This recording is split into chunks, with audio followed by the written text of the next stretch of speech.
Dr. Muhammad Ghulam Mustafa, ophthalmologist from India. Sir, what is the reason both scientifically and spiritually to make halal chicken, halal goat, but not fish? Please reply. What Dr. Muhammad Ghulam may be asking, that when we slaughter the chicken or the goat, we do zabiha. So why is there not a requirement to do zabiha to a fish? And that's a very good question. As far as Islam is concerned, Quran clearly mentions in Surah Maida, chapter number 5, verse number 96, that lawful for you is the pursuit of the water game. And Allah says in Surah Maida, lawful for you are food of the sea, fresh and tender.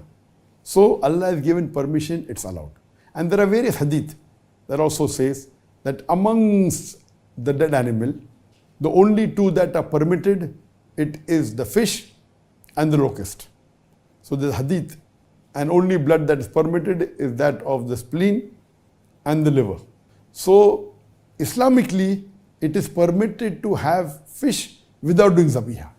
But we know Islamically, whether goat, chicken or cow, etc., when we have to eat them, we have to slaughter to zabiha.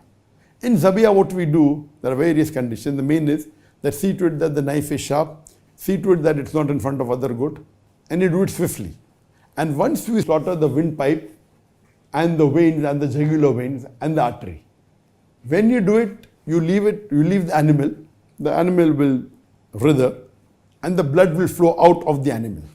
So when you do zabiha, the blood, which is a good media of germs and bacteria, majority flows out of the body. So that's the reason zabiha is compulsory when we are having non-veg food like meat, mutton, beef, etc., anything, we have to do zabiya.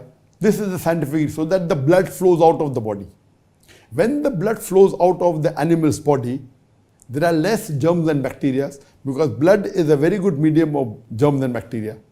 So it keeps the mutton or the chicken fresh for longer time. If you have slaughtered by the Islamic method of zabiya, a goat or a sheep or a cow or a chicken, it will stay for a longer time because blood is a very good media of germs and bacteria.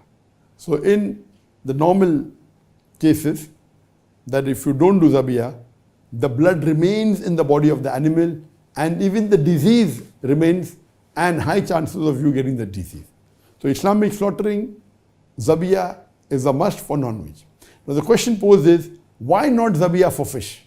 Because fish is sea life and goat and sheep, they are animals. They don't live in water.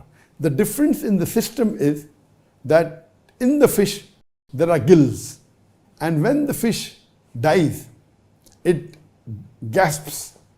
When it gasps, the gills, it sucks all the blood into the gills. So in a fish, when a fish dies, when a fish is brought outside water, it struggles and you find it writhing and then it dies. So when it's out of water, because the fish cannot breathe, so what happens?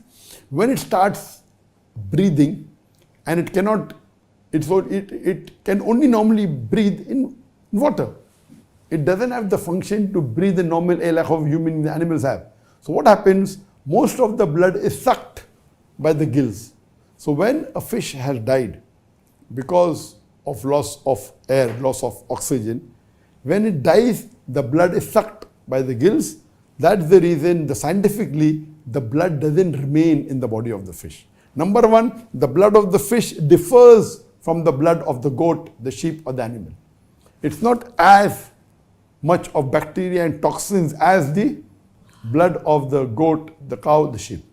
And secondly, the blood is sucked. So first of all, this blood is not as dangerous as the blood of the animals. Number two, the blood is sucked. Because the blood is sucked, the germs and bacteria are not there. So eating the fish is safe. This is the scientific reason. Hope that answers the question.